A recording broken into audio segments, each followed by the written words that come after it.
Et nous sommes le 20 juin à Paris, il est 19h.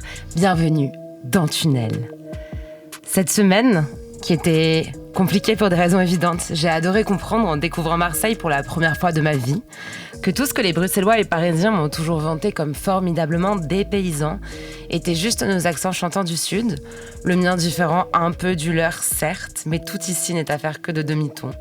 Et le fait que l'on se dise bonjour dans les transports et les cafés. J'ai adoré le soleil là-bas, évidemment, étant ici puni de printemps, cieux sombres comme scrutin creusant fossé, et le festival Mars Attack qui a eu la délicatesse de garantir la sécurité de tout le monde, notamment des festivalières, sur son festival grâce à un dispositif safer que se refusent certains festivals, brassant pourtant des millions d'euros car il en coûte quelques milliers, parce que se préoccuper de la lutte contre les violences serait trop politique. Comment prétendre rassembler sans faire de politique ? Comment prétendre à l'art sans faire de politique ?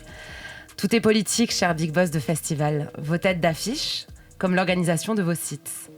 Comme tout est politique d'ailleurs, cette semaine, j'ai détesté la foire d'empoigne géante, où soudain l'on comprend que peut-être que les partis, associations, personnalités, aux idées progressistes auraient dû tâcher de rendre leurs paroles plus accessibles, au-delà des convaincus, même si c'est plus agréable de parler seulement aux convaincus, sans ces beaux langages auxquels personne n'a jamais rien compris.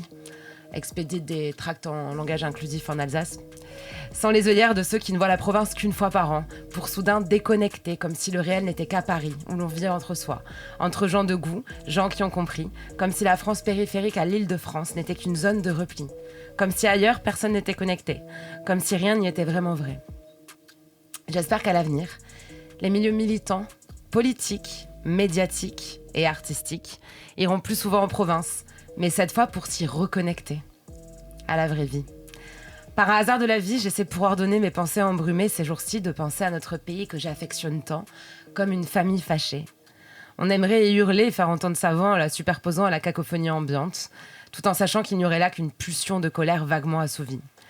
Rien ne sert de s'étourdir dans le bal des stratégies. Cette semaine, j'ai découvert que parfois, en renonçant à l'admiration collective que l'on pourrait avoir en étant parfaitement pur, mais en pensant au bien de tous et à comment notre petit geste sera déjà un pas de plus sur le chemin de ce qui va mieux, il faut réfléchir, souffler, arrêter d'insulter, de mépriser et comprendre que les solutions peuvent être là.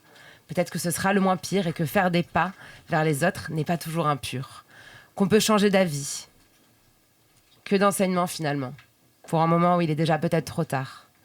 Cette semaine, enfin, j'ai malheureusement écouté en boucle les corbeaux jamais féministes jusqu'ici, se repaître du corps meurtri d'une jeune fille, d'une enfant, violée en réunion parce que juive, et je me joins par la parole au rassemblement en cours, que nous ne pouvions décemment pas laisser aux mains des héritiers du plus terrible exemple d'antisémitisme de l'histoire. C'est dur en ce moment de trouver une boussole. Et c'est même dur de vous expliquer tout ce qui se passe. Alors ce soir, on va parler de quête de sens. Et pour ça, à mes côtés, Ella. Ella, tu es chanteuse.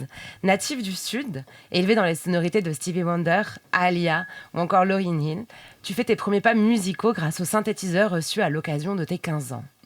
En 2019, ton single « Pas d'ici » sur Paris, ville dans laquelle tu vis comme tant d'artistes et personnalités parfois contre leur gré, connaît un très grand succès et des écoutes par millions. Tourbillon de pop qui nous emporte, tu sors Pause en 2023. C'est marrant ce titre pour un album de retour. Pleine de contrastes. Est-ce que tu veux nous en parler ? Du titre ? Du titre. Et des titres peut-être qu'il y a sur cet album ? Du titre, le titre c'était pas très loin de l'actualité en fait, c'est-à-dire essayer de trouver une bulle d'oxygène dans ce monde de fous. Voilà, c'était un peu ça l'idée. Et du coup, c'est un album qui est à contre-courant parce qu'il est extrêmement positif. Et voilà, j'avais besoin de ça à ce moment-là. Et j'ai pas trop réfléchi et j'ai entre guillemets offert ça aux autres, quoi. C'était ça l'idée. Merci beaucoup et bienvenue Ella. Solane, chanteuse également, tu grandis quant à toi au son d'Aznavour, Agnès Obel et Pierre Desproges et tu fais tes premières armes sur un ukulélé. Et passes il y a 2 ans au Français pour mieux chanter tes fragilités, notamment le titre Petit corps l'an dernier ou l'EP Monstrueuse en janvier 2024. Quel portrait de toi t'essaies de brosser à travers ces lignes ? Je m'étais pas tellement posé la question d'un portrait. Je pense que c'est un peu plus des exutoires tout ce que je chante. Et il se trouve que le portrait que s'adresse, c'est quelqu'un qui est assez frustré, assez tendu, mais qui aime bien écrire. Donc je me retrouve là à peu près. Merci beaucoup Solène et bienvenue. Merci. Saosan Abbes, tu es actrice. Native de Montfermeil, tu étudies d'abord à Paris l'architecture pour finalement rejoindre le cours Florent, façonnant non plus des espaces mais des personnages. Ta carrière débute en 2023 avec la série Ourika coproduite par Booba pour Prime Video. Cette année, tu incarnes une influenceuse, puis une journaliste dans un premier long métrage, on va y revenir, puis tu seras dans la série Amour solitaire. Donc tu vas être cet été à l'affiche de Presque Légal de Max Moreau. Est-ce que tu peux nous parler de ce film ? Oui, alors c'est un film qu'on a tourné il y a 1 an sur le bassin d'Arcachon. Et en fait, l'histoire, c'est, on va dire, une bande de jeunes qui vont se réunir pour faire leur premier pas dans le monde du travail, mais de façon un peu illégale. C'est-à-dire qu'ils vont ils vont faire le double des clés d'une épicerie qui appartient à une dame. Et ils vont transformer cette épicerie en business nocturne sans que la propriétaire soit au courant. Et voilà, on est une bande de jeunes très différents et on va essayer de ne pas se faire prendre dans notre petit business. Eh bien, merci beaucoup et bienvenue. Merci. Enfin, à tes côtés, Husky, est-ce que je prononce bien ? Yes. Parfait. Husky, tu es rappeur. Tu es repéré en 2013 de façon assez peu commune grâce à un freestyle dans Planète Rap. Et tu sors ton premier album Mojo en 2016 et bon nombre de projets plus tard, dont un rôle d'ailleurs toi aussi dans la série Ourika. Je pense que vous êtes déjà croisés. Oui. Tu es de retour et en tournée à travers toute la France avec un nouvel album, Anédonie. Je sais que ce titre a une connotation psychiatrique. Est-ce que tu peux nous expliquer ce que ça signifie exactement ? C'est l'incapacité à ressentir du plaisir dans des choses qui avant nous procuraient du bien, quoi. Quand on a trop d'informations, c'est un peu le syndrome d'une génération. Après, il y a peu de gens qui connaissent la définition de ce mot. Et c'est ça qui est assez spécial et c'est pour ça que j'ai voulu lui donner ce nom. Et quel extrait de ce titre tu as choisi pour le live que tu vas nous interpréter juste après un petit titre, le temps que tu te prépares ? J'ai choisi Lundi au lundi. Pourquoi tu as choisi ce titre ? Moi, je pense que c'est un peu l'un des titres, en tout cas selon moi, c'est pas ce que disent les streams, malheureusement. C'est souvent ça, j'ai l'impression, chez les artistes. Ouais, les auditeurs ont choisi d'autres titres, mais en tout cas, pour moi, c'était vraiment l'un des titres phares du truc, quoi. Piano-voix, la voix bien devant et le texte. Eh bien, très bien, mec. J'ai trop de choses dans la tête, je dois partir de la fête. J'aime pas comment elle parle, mais je veux qu'on baisse, ça paraît bête. J'ai suivi les étoiles et elles m'ont mené aux pirates. Tout ce qui reste de mon cœur ressemble vaguement à l'Irak. J'ai trop de choses dans la tête, je dois partir de la fête. Un jour j'irai là où la mer commence, la terre s'arrête. J'ai trouvé des biatchs en vente dans mon sachet d'herbe. Mes morts sont des tatouages qui recouvrent mon épiderme. En vrai, j'ai juré sur sa tête mais j'ai menti. Pour m'endormir, j'allume des incendies. J'suis en week-end du lundi au lundi. Au lundi. Ah ouais. J'ai juré sur sa tête, mais j'ai menti. Pour m'endormir, j'allume des incendies. J'suis en week-end du lundi au lundi. J'ai reconnu ses fesses, mais sa tête ne me dit rien. Je me couche à 6 du mat parce que je ne suis pas du matin. On baise mais on s'aime pas, elle connaît le rituel. Je vais partir sans rien dire, je pense qu'elle est habituée. Le manteau de la nuit commence à habiller la ville. Elle a dessiné des cœurs sur la buée de la vitre. Je veux pas d'histoire d'amour qui dure la moitié de la vie. Au pire elle roule mes joints toute la nuit. J'ai juré sur sa tête mais j'ai menti. Pour m'endormir, j'allume des incendies. J'suis en week-end du lundi au lundi. Au lundi. Ah ouais. J'ai juré sur sa tête, mais j'ai menti. Pour m'endormir, j'allume des incendies. J'suis en week-end du lundi au lundi. Au lundi. Non, non, non, ouais. Non, non, non.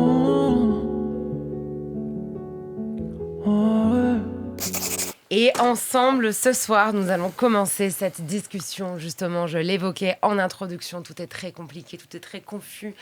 En ce moment, même si certains médias chercheront à vous donner des modèles de lecture extrêmement simplistes des choses, ce thème ce soir va être la quête de sens. Qu'est-ce qui, pour vous, autour de la table, donne du sens à l'existence ? Voilà, déjà. Il y a eu le bac de philo il y a quelques jours, je ne sais pas si vous avez vu, là on fait... L'amour, non, ouais. Enfin, au sens large, mais ouais, je crois ça, déjà. Toutes les formes d'amour. Ouais, celui que tu trouves, quoi. Celui qui est là. Mais j'ai l'impression que c'est un peu la clé de plein de trucs. En tout cas, moi, c'est ça. Pas mal ça. Solane. Moi, perso, actuellement, c'est une question que je me pose un peu beaucoup souvent et j'ai pas de réponse. Et c'est pas un problème, mais c'est quelque chose autour duquel je tourne beaucoup.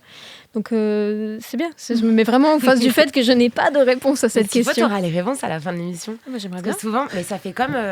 Je sais pas s'il y en a ici qui se rappellent, qui ont passé le bac général et qui se souviennent de la philo et tout. Mais au début, t'arrivais sur des sujets et tu te disais, mais attends, mais est-ce que j'ai seulement une idée sur cette question ? Et à la fin, en fait, tu te rendais compte que tu penses plein de trucs là-dessus et tu découvrais que tu avais appris des choses sur toi-même. Donc, je te souhaite que ce soit ça à la fin de l'émission. Je me le souhaite aussi. Mais après, ça dépend aussi si c'est un sens personnel, si c'est un sens général. Après, on aura tous vraiment nos réponses à nous sur ce qui nous fait vibrer nous. C'est peut-être qu'un le sens, c'est ce qui nous fait vibrer. Mais après, si on parle d'une façon générale, parce que je parle qui se passe en ce moment d'un point de vue sociétal, ça va être... Là, j'ai encore moins là, je la ne demande réponse. pas de me résoudre la crise politique. Je suis étonnée. Ça va être trop compliqué. Vous, qu'est-ce qui donne du sens à votre existence ? Moi, ça passe par le lien social, beaucoup. C'est le partage, surtout avec mes amis, ma famille. Et c'est aussi le fait de me voir évoluer. Oui, bien sûr. Et de trouver des moyens d'évoluer. Je ne vais pas aller dans le deep et de dire de dépasser ses traumas, mais il y a un peu ce truc-là aussi. Moi, j'ai pris conscience à un moment donné que j'avais des trucs à résoudre, par exemple. Et j'avais l'impression de donner plus de sens à ma vie à partir du moment où je me suis dit il faut que je résoudre et que je passe au-delà de ces blocages, en fait. Donc, je dirais que ça passe aussi par le travail sur soi, l'introspection.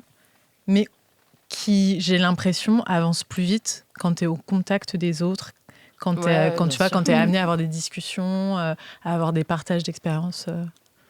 Mais justement, j'imagine qu'en plus, là, vous êtes tous artistes autour de la table. Le fait de mesurer son évolution dont tu parlais, ça doit être assez particulier chez vous. Parce que, est-ce que justement, tu disais que le public choisit ses titres préférés, qui ne sont pas forcément les vôtres. Et les filles, et là, Solane, vous avez l'air d'hocher la tête. Ça doit être bizarre quand tu as fait un titre il y a des années, que tu n'es plus du tout dans cet état d'esprit, que ça ne te ressemble plus, et que c'est encore le titre qui t'est demandé, etc., alors que tu chantes quelqu'un qui n'est plus vraiment toi. Ouais, mais moi ça m'est arrivé plein de fois où même la plupart de mes sons qui ont marché sont des sons que moi j'aimais pas, que j'allais mettre à la poubelle.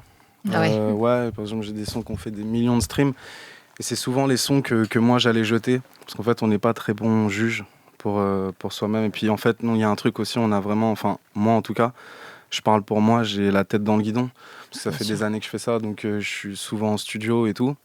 Et en fait, à la fin, je me rends compte que des fois, on n'est pas très bon juge, en fait. Pour soi-même, on comprend pas, il y a des trucs. Et puis quand t'es artiste, je pense qu'il y a un truc, si ça fait un moment que tu fais ça, à la fin, t'es quand même dans une bulle, en fait. Bien sûr. Je me rends compte, donc on a du contact social et humain, mais au final, on a une vie assez particulière. Et en fait, je crois qu'on est un peu, des fois, déconnecté de certaines formes de réalité. Donc en fait, on peut être un peu à côté de la plaque. Tu parlais de Paris tout à l'heure. Moi, je viens de Paris, j'ai pas mal bougé en province. Tout ça, j'ai eu cette chance-là, mais quand je parle des fois avec des potes, par exemple, qui sont restés à Paris et tout, Paris n'est pas la France, tu vois, par exemple. Tu vois, il y a beaucoup d'artistes parisiens qui oublient ça, qui voient arriver des succès et qui, des fois, comprennent pas, tu vois. Pourquoi ça marche et tout, machin. Mais parce que Paris n'est pas la France, et même ce que tu vis, en fait, c'est un microcosme, c'est une sorte de vision un peu étriquée des choses, et en fait... je me perds un peu, mais tu comprends un peu l'idée que je veux développer, tu vois. Dans le sens où on n'est pas très bon juge pour soi-même quand on est artiste, je pense. Mais il y a eu un truc hyper intéressant sur cette fracture, d'ailleurs, entre Paris et la France ces dernières semaines. Je ne sais pas si vous avez vu le film d'Artus, Un petit truc en plus. En fait, à Paris, personne ne l'a vu quasiment. Il a fait très peu d'entrées, etc. Alors que ça a été un succès fracassant partout en France, parce qu'il y a ce truc où, de par l'élitisme culturel qu'il peut y avoir, parce que c'est vrai qu'il y a une profusion d'offres à Paris. En fait, les gens vont un peu se pincer le nez par rapport à ce qui n'est pas fin, à ce qui est considéré comme mainstream. Et je crois que dans la musique, ça doit être un truc très fort aussi. Parfois, peut-être qu'on veut faire de la musique, et ça a été la même chose en politique. Parfois, on veut émettre un propos politique parce qu'on veut qu'il plaise aux gens déjà convaincus et que ce soit le truc le plus stylé pour eux.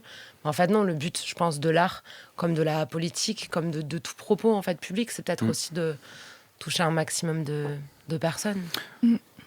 Ouais, c'est sûr. Tu vois, on avait fait un festival qui s'appelait Sérimania pour Orica. Ouais. Et le soir de Sérimania, du coup, on va en soirée. Et on va en soirée, du coup on va en boîte. Moi ça faisait longtemps que je n'étais pas allé en boîte hors de Paris et tout. Et j'ai compris pourquoi ma musique passe pas en club. Enfin, ne passe pas en club, mais pourquoi en fait il y a un truc où moi des fois je pense être limite trop mainstream. Alors qu'en fait, je suis à côté de la plaque, en fait. Je suis pas du tout... Enfin, tu vois, il y a des trucs comme ça, des fois. Donc, ça fait du bien, des fois, de bouger, de regarder d'autres paradigmes, d'autres visions. Et de comprendre qu'en fait, il y a tout un monde, en fait, autour de nous. Et en fait, on n'y est pas du tout, quoi. Et Paris, c'est 2 millions d'habitants. Je parle du 7-5, là. Ouais. C'est que les gens... Et en plus, Paris se vide, tu vois. Donc, tu as 12 millions, Paris, sa banlieue. Mais Paris, c'est 2 millions. Je sais pas si les gens y captent, en fait. Tu vois, mais c'est tellement un état centralisé où tout se passe à Paris et tout. Donc, du coup... C'est un peu faussé en fait, tout est un peu faussé. Il y a quand même un truc, il y a un certain snobisme quand même, je trouve parisien. Tu l'as senti toi en arrivant du Sud? Ouais, de ouf. Moi, j'ai perdu mon accent, tu vois, sans m'en rendre compte. Je l'ai par moments, on me dit tu vois, mais j'ai perdu ça. Et en musique, de ouf, moi je trouve qu'il y a un vrai snobisme d'un petit microcosme parisien qui fait de la musique cool et qui est un peu au-dessus, tu vois, il y a ce truc-là. Trouve, mais ça dépend dans quel domaine. Parce que tu vois, par exemple, dans le rap, ça fait combien de temps que t'as pas un mec du 75 qui a explosé, tu vois, ça reste rare, tu vois. Il y a eu toute une vague et ça, c'est au milieu des années 2010. Donc je pense que ça dépend... peut-être des secteurs. Des secteurs, tu vois, aussi dans quel... Parce que là, en ce moment, c'est sûr, je pense, là, si tu viens de Marseille, si tu viens de truc et tout, t'as presque une force de frappe qui est assez folle, tu vois. Pareil pour certains secteurs. Ouais, je pense. Moi, je suis partie de Marseille parce que ce que je faisais là-bas, c'était même pas la peine. Ouais, voilà, tu vois. Donc, je pense que ça dépend de quel style aussi. Mais parce que à mon avis, toute la nouvelle vague musicale française, la nouvelle chanson française, dont d'une façon ou d'une autre, vous faites toutes les deux parties. Il y a un côté effectivement très des esthétiques épurées qui ne sont pas perçues comme celles qui seraient vues comme grossières de la province. Enfin, même nos accents, ça peut pas trop se prêter à ce style de musique. Alors que dans le rap, actuellement, l'accent marseillais, les gens ils vont trouver ça stylé, quitte à le forcer même. Enfin, je pense qu'aussi, c'est une histoire de se reconnaître, en fait. Peut-être qu'aujourd'hui, je sais pas, la vie d'un rappeur marseillais touche beaucoup plus, tu vois, celle de la vie de n'importe quel Français que la vie d'un mec qui vit dans le 7-5, qui est dans son truc, en fait, tu sais, peut-être qu'en fait, les gens, ils sont là, ils sont en décalage, et peut-être des fois, c'est ce que tu prends, toi, sur un retour d'album, en fait. Des fois, tu te prends une claque, tu vois. C'est bien, tu vois, on a fait la Gaieté Lyrique, tout ça, c'était complet et tout, et là, ce qui est bien, c'est que là, on lance une tournée, justement, en province, on va aller voir, tu vois, j'ai envie de sentir ça aussi, j'ai envie de voir comment ils se prennent ça à Lille, à Strasbourg, tu vois, j'ai envie de ressentir ça. Et c'est ça qui est bien, en fait, avec mais c'est challengeant, je trouve. Exactement. Parce que c'est presque facile d'avoir Paris quand t'es à Paris. Bien sûr. Des trucs, mais aller chercher la province, et pas au sens péjoratif du terme, mais genre... et quand t'arrives à avoir à la fin des gens qui te connaissaient pas, même parce que des fois tu fais des concerts où personne te connaît, en vrai, et que t'arrives à avoir ces gens-là, tu dis, bah ok, c'est bon, c'est que tu vois, la musique est cool, quoi. Mais c'est un challenge. Ouais. Mais c'est pour ça que ça doit peut-être remettre aussi les idées en place, je pense, des fois, les festivals, sur des personnes qui marchent super bien à Paris, et qui vraiment, à Paris, sont totalement adoubées. Enfin, les artistes qu'on peut décrire comme artistes... j'ai souvent entendu l'expression artiste France Inter. Je sais pas si on peut le dire à l'antenne, vu que c'est la même maison. Mais vous voyez qu'ils vont être adoubés vraiment par les trucs et qu'en fait, le public va pas forcément suivre. Alors qu'à l'inverse, il va y avoir des artistes super populaires, mais juste...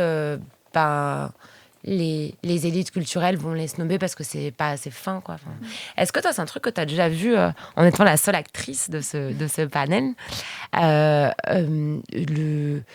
un élitisme justement entre les films et les séries? Je sais pas si ça existe encore. Je sais qu'avant il y avait vachement ce truc. Alors oui, et un truc qui est encore plus fort, je dirais, c'est une différence entre les genres. Par exemple, il y a vraiment un snobisme en France sur la comédie, typiquement. Okay. C'est-à-dire que la comédie, on considère que c'est moins bien que le film d'auteur. Et en plus, c'est ce qui est, je trouve, dommage en France, c'est qu'il y a un truc vraiment très...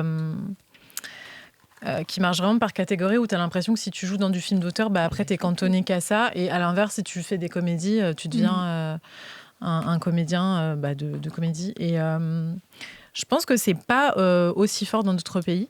Et je pense que c'est en train d'évoluer avec, on va dire, toutes les plateformes et toute l'offre. Et c'est en train d'évoluer. Aujourd'hui, on voit de plus en plus d'acteurs qui sont au cinéma, qui se retrouvent aussi sur Netflix, etc. Mais je pense que ça a encore besoin d'une grosse évolution.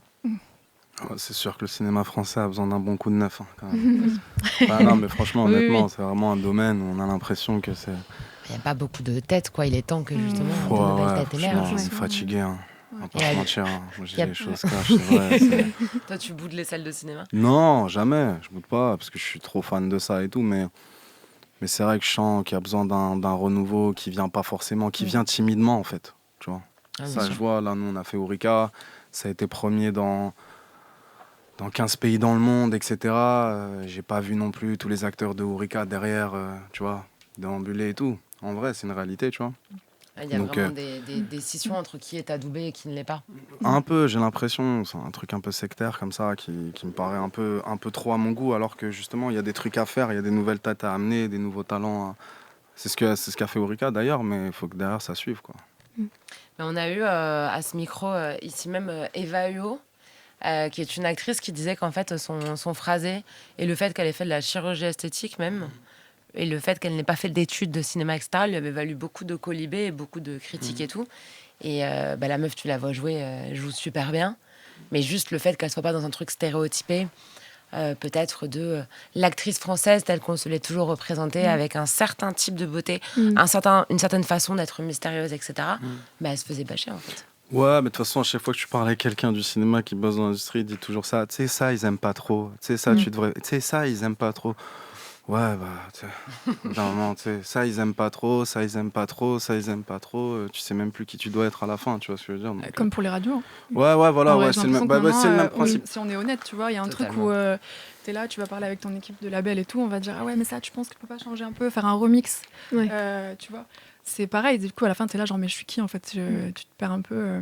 Ouais, c'est rentré. Il y a beaucoup de cases en France. Oui, mais il y a beaucoup de confort dans cette idée de case, en fait. Forcément, on va te demander, toi, de t'adapter à vraiment des petits modèles, et du coup, ça limite énormément tout ce qui est création personnelle, tout ce qui est idée de nouveau, mais parce que ça fait peur, parce que c'est un risque à prendre pour tous ceux qui investissent, et puis même, c'est pas des moves qu'on voit souvent, et c'est vrai que oui, les radios, mais même les films aussi, on va te dire le nombre de fois où il y a des scénarios qui sont vraiment totalement déraillés parce que certains aspects sont des prises de risques. J'ai beaucoup d'amis qui bossent dans le cinéma, qui partent avec des idées qui sont très précises, très fleuries, et au final, s'ils veulent réussir à faire leur film, ils se retrouvent avec quelque chose qui a été complètement vidé, souvent de sens, mais c'est parce qu'il y a un énorme confort là-dedans, on sait que ça a fonctionné. Et toi, dans le processus artistique, du coup, est-ce que tu arrives à trouver du sens, justement, si tu te retrouves à élaguer un projet ou une chanson pour que ce soit conforme? Parce qu'il y a forcément, j'imagine, des compromis dans le processus artistique. Je suis un peu chiante avec mon équipe parce que justement, en fait, comme j'ai commencé à faire la plupart de mes musiques dans ma chambre toute seule et que j'ai pas tant écouté la radio au départ, j'ai pas beaucoup regardé la télé, et puis même ce que j'écoutais, c'était plus ce que mes parents écoutaient ou ce que j'allais trouver. J'écoutais pas forcément ce qui était mainstream, ce qui est pas une bonne chose ou une mauvaise chose, c'est juste j'ai pas tant été exposée à ça. J'ai un peu construit mon truc de mon côté sans un petit peu ces idées de code. Et quand ça a commencé un petit peu à fonctionner, avoir des gens qui venaient m'aider à faire de la musique, j'étais très reconnaissante, mais j'avais un peu ce truc de non, en fait, on ne touchez pas à mon bébé, laissez-moi tranquille. Et il y a souvent ces demandes qui sont juste d'élaguer un petit peu, de simplifier, de rendre plus accessible, et le truc que je supporte pas, de rendre plus efficace. Il y a des morceaux qui sont efficaces dès qu'ils sont écrits, et c'est très bien parce que ça vient naturellement, mais quand on te dit de prendre un morceau qui pour toi est complet, qui raconte une histoire, et de lui enlever des petits éléments parce que trop long, parce que trop de texte, parce que des mots compliqués, j'ai énormément de mal avec ça. Au nom de l'efficace, je trouve que c'est pas valide pour moi. C'est pas une science en fait. C'est ça. En fait, la musique, c'est pas une science. C'est ce que tu disais tout à l'heure, c'est que souvent les morceaux qu'on aime le moins, c'est ceux qui vont le plus marcher. À la fois, c'est cool, et à la fois, voilà, c'est pas des mathématiques, donc c'est débile d'essayer d'appliquer un truc conforme pour chaque chanson, alors que t'as aucune idée de l'histoire qu'elle va avoir, quoi. Ça, c'est super énervant, j'avoue. Mais je disais qu'à cause de ce genre de phénomène, il y a de moins en moins de ponts dans les musiques, alors que souvent, c'est ce qui c'est ce qui rend une musique absolument mémorable en plus. Ouais. Mais il faut que ça soit court aussi. Ouais. Ça en est passé de 3 minutes à 2h30. Ah, mais ça, je peux comprendre, honnêtement. Ça, C'est moi, je suis un... T'es pour ? Ouais. Ça dépend. Je trouve que ça dépend des... J'adore les morceaux courts, moi. Ouais. C'est vrai ? J'adore. Je suis fan. Donc 2 couplets, une fois le refrain. Pour moi, même... après, je parle du rap, attention. Je pense que le deuxième couplet dans le rap va même mourir. Hein. Moi, j'ai vu des mecs là dans le rap... Je prends l'exemple d'un mec comme Green Montana qui est signé dans le même label que moi chez 9DI. Et qui t'a fait plusieurs feats. J'en ai fait un. Et lui, il a un son qui est platine là. Et c'est un grand couplet et un refrain. Et je l'écoute en boucle, je sais pas, une 48, un truc comme ça. Ah ouais. Une 48, une 50, mais c'est trop efficace. Parce qu'en fait, tu dis la musique, c'est pas une science. Mais moi, j'ai toujours dit la science ne meurt jamais. C'est un peu mon tag, là, ce truc-là, de la science. Donc, je dirais que la musique, c'est pas une science universelle, mais en fait, je pense que la musique, c'est chacun, on a une science, en fait. Et après, chacun, on défend sa vision de la science. Mais lui, par exemple, pour parler de science, le gars dont je parle, il a une science de fou, ça marche, ça fonctionne, je trouve ça archi efficace. Il est réfléchi, tu penses ? Il y a un truc... Je pense, ouais. Ah ouais. Je pense. Il y a un côté instinctif, mais il y a un côté à un moment donné où je pense que, ouais, parce qu'il a la science du replay, tu vois, du truc. Et en fait, après, c'est presque addictif. Et t'es là, t'écoutes et tout, et tu te dis, putain, c'est trop efficace, en fait.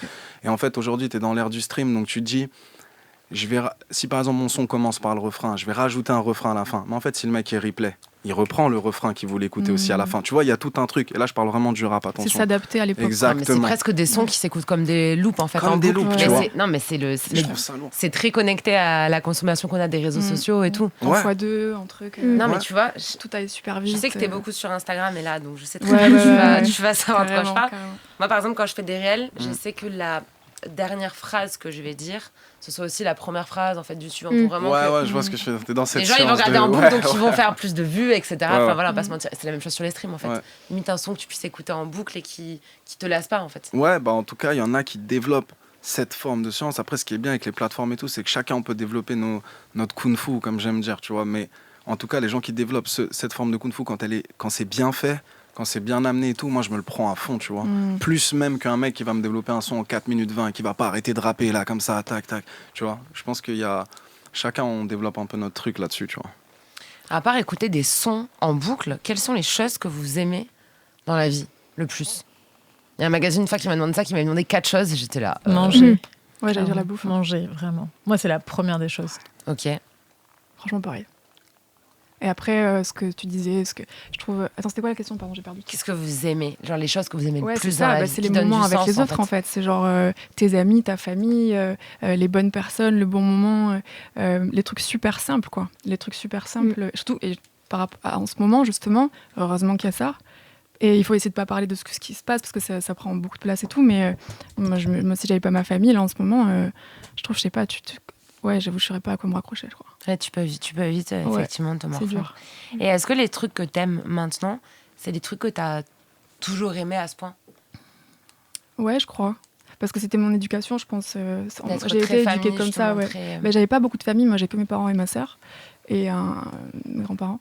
Mais donc du coup, j'ai pas eu le choix que de grandir comme ça. Et à la fois, c'est aussi difficile parce que c'est dur d'élargir après quand tu sors de ça, tu vois, à l'extérieur, tu essaies de trouver les mêmes relations et c'est impossible d'avoir ce genre de relations. Enfin, c'est difficile en tout cas. Mais ouais, ça a toujours été un peu le centre de ma vie, ouais. Ce que je vois, si ça peut vous aiguiller sur des pistes de réflexion. Cette année, j'en ai beaucoup parlé sur les réseaux. En fait, j'ai décidé d'arrêter, enfin de tester la vie sans alcool. Du coup, j'ai pas bu pendant 6 mois. Et en fait, quand je suis arrivée au bout de ces 6 mois, c'était le moment de mon anniv, début mars. En fait, j'ai essayé de reboire. J'aimais plus l'alcool, du coup, j'ai juste arrêté en fait. Et j'étais habituée à faire énormément la fête. Et du coup, il y a eu toute une année en fait de quête enfin pas de quête de sens, mais genre de quête de où est-ce qu'on trouve du bonheur et tout. Et c'était pas dans la tease que je trouvais le bonheur, parce que je buvais pas même toute seule, etc. Mais c'était dans toutes les occasions sociales que permettait l'alcool, où finalement ça va créer des liens qui sont beaucoup plus rapides. Bon, j'ai juste rebu une bière le soir de la dissolution parce que j'étais déboussolée. Mais voilà, en fait, est-ce que au fil du temps, par exemple, moi qui suis passée de très fêtarde à très casanière et tranquille, est-ce que vous avez vu une évolution dans les choses que vous aimez ? Ouais, totalement. Enfin, typiquement, moi, je sais qu'avant, quand j'ai commencé mes études d'archi, il y avait un truc où j'adorais sortir et pour moi, c'était nécessaire. Je me voyais pas ne pas sortir du jeudi au samedi. Et j'avais l'impression d'y prendre du plaisir et d'avoir... Et en fait, au fil du temps, j'ai trouvé du plaisir dans autre chose. C'était plutôt des dîners avec des amis, des discussions, des deep talks. C'était aller voir des bons films, aller goûter des restos. Il y avait vraiment un truc... Il y a aussi, je crois que la dimension du plaisir, en tout cas, moi, chez moi, elle a beaucoup évolué. C'est-à-dire que je ne trouvais pas le plaisir dans les mêmes choses, en tout cas. Et j'ai l'impression qu'avec le temps, c'est une dimension qui s'est plus affinée, quoi. Ouais, bien sûr. Genre vraiment bien manger. Parce que c'est vraiment le plaisir facile. Après, si t'as les bords des verres, tu sais que tu vas être content, tu sais que tu vas t'entendre avec à peu près n'importe quelle personne. Mais derrière, c'est du... c'est une notion d'évasion, quoi. C'est ce truc-là. moi, c'est pas pour dire la voix, mais genre, j'ai beaucoup fait la fête, je l'ai fait encore et tout, mais à un moment, je me suis arrêtée, je me suis vue comme ça, tu sais, quand tu sors des fois de ton corps, et je captais que c'était vraiment, ça allait, j'étais pas ivre et tout, mais c'était vraiment un truc qui était devenu une habitude pour oublier et tout, machin, donc ouais, il y a ce truc d'évasion et plaisir, du coup, est-ce que c'est, tu vois, c'est étroitement lié, mais est-ce que c'est la même chose ? Je sais pas. Il y en a un qui est peut-être plus dangereux que l'autre. Mais il y avait un mec hyper feel good en parlant de philosophie tout à l'heure qui s'appelle Blaise Pascal, qui avait développé l'idée. Les pensées. Putain, je l'ai lu, incroyable. Blaise Pascal qui avait développé l'idée selon laquelle il est nécessaire pour l'être humain de se distraire parce que c'est une façon de se détourner de l'essentiel. L'essentiel étant qu'on va mourir. Et ouais. Voilà. Du coup, sympa Blaise. Dans l'idée de la... Blaise, il met de l'ambiance. Blaise, vraiment. il met l'ambiance tout de suite. Mais dans l'idée, donc, ces espèces de, je sais pas comment expliquer, mais d'errance existentielle à se dire, attendez, mais en fait, on va tous naître, vivre et mourir, mais ça n'a aucun sens. Bah oui, forcément, on cherche une signification aux choses. Et parfois, justement, il peut y avoir le fait de s'extraire par la fête ou par toute chose qui nous fasse arrêter de réfléchir, même le fait de... on critique beaucoup, notamment dans cette émission, souvent on finit par dire ouais, le temps qu'on passe à scroller et tout, c'est horrible. En vrai, souvent, c'est du temps vide aussi. Donc en fait, parfois se dire vas-y, je chill de façon non productive, sans me dire il faut absolument que je lise tel livre ou que j'écrive telle chose brillante, c'est pas si grave. Mais il y a aussi la distraction qui permet de créer, notamment à travers l'art. Est-ce que vous, ça peut être, que ce soit composer des personnages, vous composez des titres, une façon justement de vous extraire des difficultés du monde et des questionnements en tout cas que vous avez? Elle est très longue la question. Très très longue. Moi je trouve ça dur. Pardon. Non, vas-y. Moi perso, justement, ça m'en extrait pas, mais ça les simplifie, mais ça les met sur la table plus qu'autre chose. Ça permet de les faire sortir un petit peu. Ça règle pas le problème, mais ça fait qu'ils restent pas à l'intérieur, que c'est pas quelque chose, tu sais, c'est un peu un truc de, tu sais, le hamster dans sa roue. C'est pas non vraiment une réflexion, ça tourne dans ta tête, mais c'est pas bénéfique parce que tu vas pas vers une clarification des choses. Faut pas non plus tomber dans une idée de faut absolument du coup trouver une solution. C'est pas si c'est la finalité de tout ce qu'on cherche, je pense qu'on va être très très malheureux. Mais c'est justement le fait de pas laisser le truc grandir dans sa tête et ça pullule un peu plus que ça se développe en fait. Et c'est un peu c'est plus comme ça que je le vois. T'avoue. Et là, il y a un titre que tu as fait qui s'appelle Mortel sur ton album Pause. Ouais, voilà. Qu'est-ce que tu voulais sortir de ta tête quand tu as écrit ce titre? C'est vraiment ça, c'est qu'on va tous crever, quoi. C'était vraiment ça. Non, c'est vraiment ça, parce qu'en fait, moi, je suis quelqu'un de très hypocondriaque. J'ai extrêmement peur de la mort, pour moi, pour mes proches.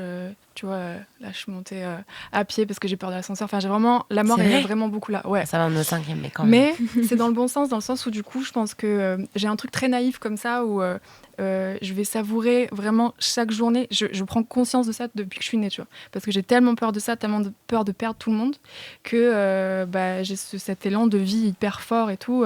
Et cette chanson, c'était ça. C'était le message tout bête de profite, parce que vraiment, demain, si ça se trouve, t'es écrasé par un camion, quoi. Tu vois. Mais tu sais de quoi ça devient, cette espèce d'ultra-conscience existentielle? Ouais. C'est un peu deep, mais en gros, il y avait quelqu'un de très malade dans ma famille. Et donc j'ai vu la maladie de très près toute ma vie quasiment, et je pense que ça m'a fait prendre conscience. Ça s'est manifesté comme ça. Et ce soir je suis avec le rappeur Husky, l'actrice Sausan Abess, la chanteuse Solane et la chanteuse Ella, pour parler tout simplement du sens de la vie. Voilà, comme ça vous savez que on arrive sur un truc bien intense, mais c'est très intéressant. Il y a des questions, on les a déjà abordées, clairement. J'allais vous demander, est-ce que vous trouvez ça normal que les êtres humains, faits en principe de la même matière et voués tous pareils à naître, vivre et mourir, ne donnent pas tous le même sens à votre vie? Mais on a déjà parlé de Blaise Pascal, donc je pense qu'on est déjà bien sur un truc intense. Et justement, pour connecter sans... je vais absolument jamais forcer personne à donner des avis, etc. Mais comment on fait pour poser un peu le cerveau quand il se passe des trucs un peu fous comme la séquence politique qu'on vit actuellement, qui ébranle tout le monde, peu importe les avis politiques? Pour connecter, pour se dire, ok, c'est réel, c'est en train de se passer, je respire. Moi, je trouve que c'est hyper important, je vais revenir encore au même truc, mais de reconnecter juste avec le réel, et donc avec des gens, avec des potes. Enfin, juste de passer du temps, comme tu disais tout à l'heure, des moments simples, mais que tu peux vraiment apprécier à leur juste valeur. juste faire des bouffes, de passer des moments un peu précieux et te dire que... Après, je pense que c'est important aussi d'en parler entre nous parce que c'est aussi la discussion qui peut amener l'évolution des mentalités. Donc, enfin, voilà, moi, j'essaye aussi, à titre personnel, en tout cas dans mon entourage, de plus être ouverte à la discussion que de me dire on n'en parle pas parce qu'en fait, on n'est pas d'accord. Et puis, enfin, voilà, je me dis, il faut... on est des êtres humains et on a tous, comme tu disais, le même destin. On va mourir un jour, donc autant vivre de la meilleure des manières dans cette société. Mais ouais, je dirais plutôt se reconnecter à des trucs très, très concrets. Je pense que... Le rire, l'humour aussi, je trouve. Ouais. Pour déconnecter, il n'y a rien de mieux que ça, quoi. Ouais. Même vanner des trucs qui sont genre hyper durs et s'élever, quoi. Essayer de trouver une autre issue à ça. Ouais, il y a ça. Après, je pense qu'il n'y a même pas besoin de se reconnecter au réel parce que ce genre de séquence nous reconnecte au réel direct. Ouais. C'est peut-être le problème d'ailleurs. Ouais, bien sûr. C'est-à-dire qu'en fait, moi, je prendrais le truc à l'inverse. C'est-à-dire que c'est vrai, t'as raison. Il n'y a absolument pas besoin de se reconnecter au réel. Le problème, c'est que ça nous reconnecte tous au réel, en fait. Et donc, en fait, il faudrait plutôt chercher des moyens de se déconnecter du réel. Mais le problème, c'est que j'ai l'impression qu'on doit tous être connectés là dans le réel, justement. Tu vois, c'est ça en fait le truc, c'est un peu le serpent qui se mord le truc. Tu vois, donc c'est un peu complexe. Moi, je dis que justement pour les entertainers que nous sommes, il n'y a plus beaucoup d'espace du coup, en fait. C'est ça en fait. Et pour les artistes que nous sommes, il n'y a plus beaucoup d'espace parce que est-ce qu'en ce moment on a envie de découvrir un nouvel album? Je suis pas sûr. Est-ce qu'on a envie de se tuer à des films? Je suis pas sûr. Est-ce qu'on a envie de rigoler? Je suis pas sûr et tout, tu vois. Donc je sais pas. Moi, c'est ce genre de séquence en fait qui me met une baffe et qui me reconnecte au réel. Donc j'ai du mal après à me dire qu'est-ce que je dois faire pour me reconnecter au réel. Bah non, je suis connecté au réel dans l'instant, là tout de suite, avec ce qui se passe. Je sais pas si tu vois ce que je veux dire. Mais ça m'a fait beaucoup réfléchir ces jours-ci. J'avais plein de potes artistes autour qui sortaient des projets et tout. Et je sais pas, vous avez forcément dû voir ces stories passer de gens qui disent ouais, en fait, je suis désolée. Je sors un projet maintenant, je me sens un peu mal à l'aise. Tu te sens coupable de poster des trucs. Ouais. T'es là, t'es en train de poster ton truc. En même temps, les gens ils comprennent pas. Toi, c'est ta vie. Ça fait un an, tu travailles sur ton album. Et t'arrives, tu postes un truc, tu vas poster une victoire, tu vas poster un truc. Hier, je postais un truc de disque d'or. Tu sais, t'es dans un truc. Tu te dis, mais attends, t'imagines avec le contexte et tout. Mais en même temps, on doit continuer d'entertainer aussi les gens. Parce que sinon, tu vois, il y a tout qui s'effondre. Tu vois ce que je veux dire? Je sais pas, c'est compliqué un peu comme période. Mais il y avait un rappeur, je sais plus qui c'était, qui avait sorti tu vas savoir, je pense, un album le jour du Bataclan. C'était SCH. C'était SCH, je crois. C'était SCH A7. C'est A7 qui est sorti le jour du Bataclan. Tout le monde a oublié ça. Ouais. C'est A7 de SCH qui sort le jour du Bataclan et c'est l'un de ces albums qui a eu le plus de succès. Et je m'en rappelle, parce qu'à l'époque, je bossais. Incroyable que tu parles de ça, parce qu'à l'époque, je bossais, j'étais jeune, je bossais dans une agence de com. Et on s'était dit, comment les mecs vont faire? Et je me rappelle, il avait mis un post, je crois, genre, voilà, mais hommage à toutes les victimes, tout ça et tout. L'album est là, au revoir. Et je crois qu'il avait rien mis pendant je sais pas combien de temps et tout, et l'album avait quand même, tu vois, et c'est des trucs comme ça, mais c'est ce qui fait aussi, tu vois, c'est compliqué, c'est vraiment une période compliquée pour plein de trucs, je trouve. T'es presque en train de t'excuser, tu vois, je sais pas, c'est bizarre. Après, juste pour rebondir, justement, est-ce que l'art, ça a pas aussi cette utilité-là dans ces moments de dep ou de contexte social complètement...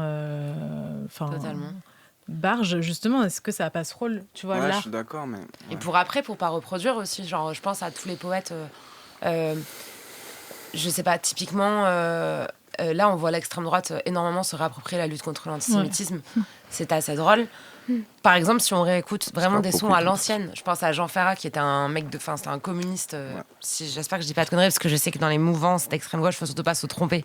Mais c'était un mec de gauche, en tout cas, qui a fait énormément de musique sur justement la connexion au territoire, etc., dans la montagne, notamment avec tout le monde qui se barre en ville, et il dit un peu que c'est une erreur. Bref, lui, quand il reprend les vers, je sais plus si c'était Éluard, je crois. En tout cas, Nuit et brouillard, il le reprend en chanson. Le mec laisse dans l'histoire de la musique une trace de justement ce qu'a été cette déportation organisée par les nazis allemands, mais aussi par les Français qui ont collaboré et qui ont bien accepté et qui derrière ont créé des partis politiques qui sont en passe, on le rappelle, de prendre le pouvoir. Et du coup, c'est quand même intéressant aussi de faire de l'art à un moment peut-être, pour laisser des traces pour le futur et que les trucs se reproduisent pas, je sais pas. Mais c'est pas la même époque aussi. Tu regardes aujourd'hui, rends-toi compte qu'il y a des mecs qui votent RN qui sont fans de rap français. Mais ça, c'est qui une dinguerie viennent- absolue. qui viennent à des C'est concerts, une folie. qui Ils n'ont pas viennent compris si un à ministre des- de la Culture... qui viennent à des concerts et qui vont D'accord. mettre au pouvoir un parti qui va supprimer le statut d'intermittent du Ouais. spectacle, donc défoncer des milliers de jobs, des acteurs, même si un coup, ça va défoncer le job de certaines personnes qu'ils aiment Bien voir sûr. en concert. Bien sûr. Et je veux dire, tu parles d'une autre époque. Là, tu parles de sens par rapport à la vie et tout. Moi, des fois, j'ai l'impression que plus rien n'a de sens. On comprend plus rien, tu vois. C'est comme s'il y avait plus de règles, tout est brouillé, on comprend rien. Donc, même un mec, là, un rappeur qui arrive, qui te fait un 4x4, un 850 mesures sur le fait que le RN arrive au pouvoir, limite, les gens vont... Je sais même pas s'ils vont se prendre le truc ou ils vont dire, putain, je sais pas, c'est presque has-been, tu vois. Moi, je pense que limite, c'est ça une que je veux dire. punchline dans un énorme banger, tu vois, entre Ouais. deux top lines, ça passe bien. Mais il y en a plein qui le font, tu vois. Et puis des fois, même ça, très intéressant, à la fin, tu sais pas. Il y en a, ils le font, je sais pas. Est-ce que c'est vrai? Est-ce que c'est un truc, c'est une mode? Est-ce que c'est un truc... On sait plus, en fait. On est un peu perdu, moi, je pense, tu vois. On a beaucoup d'informations, on est un peu perdu et tout. Donc, je pense que l'époque dont tu parles n'est plus la même, en fait. Oui, il y a je suis ça d'accord. aussi. Mais en fait, il y a un truc que j'arrive pas à comprendre, c'est que parfois, tu vois, on voit plein d'artistes qui vont pas s'engager sur... notamment, on va reprendre l'exemple des rappeurs. Les rappeurs, il y en a plein qui ont été sollicités sur telle et telle actualité, qui n'ont pas forcément pris la parole, soit. C'était des trucs qui les touchaient, mais qui les concernaient pas et les mettaient pas en danger directement. Là, quand tu vois que maintenant, il y a le RN qui est vraiment aux portes du pouvoir, si demain, il y a un ministre de la Culture qui est RN et qui considère que le rap, c'est une musique N-word, je vais pas dire le mot, parce que voilà, ça va donner quoi? Ou quelqu'un qui estime que les personnes binationales, donc potentiellement des gens dans les familles de certains de ces rappeurs, voire certains de ces rappeurs, ne peuvent plus exercer d'emploi en France. Enfin, tu vois, tous ces trucs, en vrai, je comprends pas comment ils peuvent pas se dire, ok, là, on a tous le feu aux fesses, il faut absolument qu'on me dise quelque chose, au moins qu'on fasse une story, tu vois. Comme ce que Squeezie a fait, ou même moins, tu vois. Ouais, je suis d'accord. Mais après, tu vois, ça dépend si tu parles de rappeurs, mais donc, du coup, il faut des rappeurs dont la voix porte beaucoup. Mais on va pas se mentir, aujourd'hui, même dans les rappeurs dont la voix porte beaucoup, t'as vu, moi je suis sûr, ils ont des mecs du RN qui les écoutent, je te dis la vérité. Ah, mais c'est sûr. Tu vois, je suis honnête avec toi, c'est sûr et c'est certain. sûr et certain. Parce que quand tu regardes, tu vois, certains commentaires, certains trucs, ça devient affolant en fait. Tu vois, ça veut dire qu'on en a un stade où, je te dis, des mecs qui soi-disant aiment le rap, vont voter pour le RN. Avec du rap dans leurs oreilles. Et tu avant vois, d'aller avec du dans rap les dans... urnes. Et je te parle vraiment de ce truc de statut d'intermittent du spectacle aussi, qui est important, dont personne parle. C'est des vrai. gens qui vont supprimer ce truc-là. Et c'est un statut où, tu vois, on est très envié dans le monde. Tu vois, ça, il y a peu de gens qui en parlent. On est très envié dans le monde. À chaque fois que tu parles avec un artiste, que ça soit anglais, américain, tout, ils nous envient ces trucs-là, tu vois. Et moi, c'est ça aussi, d'être fier d'être français, Bien d'avoir sûr. ces statuts-là qui, tu vois, qui font vivre tout un pan de la culture et tout.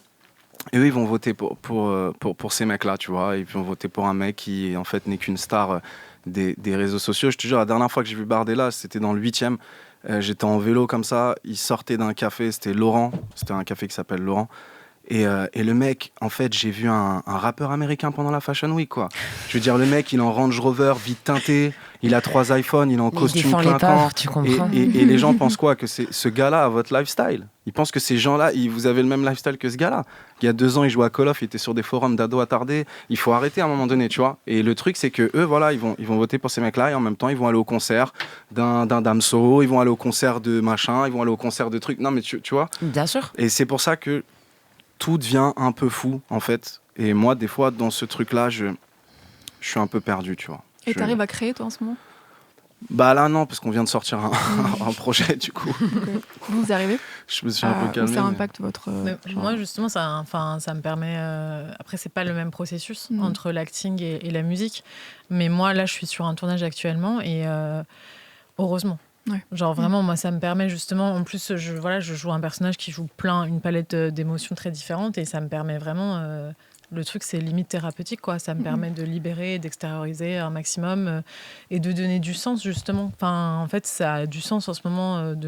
C'est aussi un projet qui a une dimension, enfin, qui parle C'est marrant parce que c'est un truc qui parle de la France pendant les années 80, 90, qui parle notamment aussi de l'arrivée des Restos du Cœur, qui parle de la solidarité de tout ce contexte social, des gens d'origine immigrée qui avaient du mal justement à trouver du boulot, etc. Et ça fait vachement écho à ce qui se passe actuellement. Et il y a aussi un truc aussi un peu bizarre où je me dis, mais c'est marrant, je tourne un truc qui est censé être du coup il y a 30-40 ans. Et en fait, les mêmes sujets sont encore là. Et tu te dis, mais qu'est-ce qui s'est passé pour qu'on revienne en arrière, en fait ?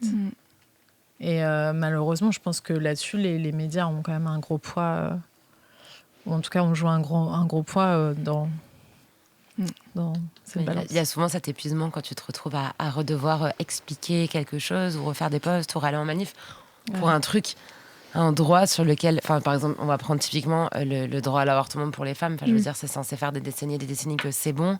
Bah non, il y a encore des manifestations contre, donc il faut aller manifester pour. On est fatigué en fait.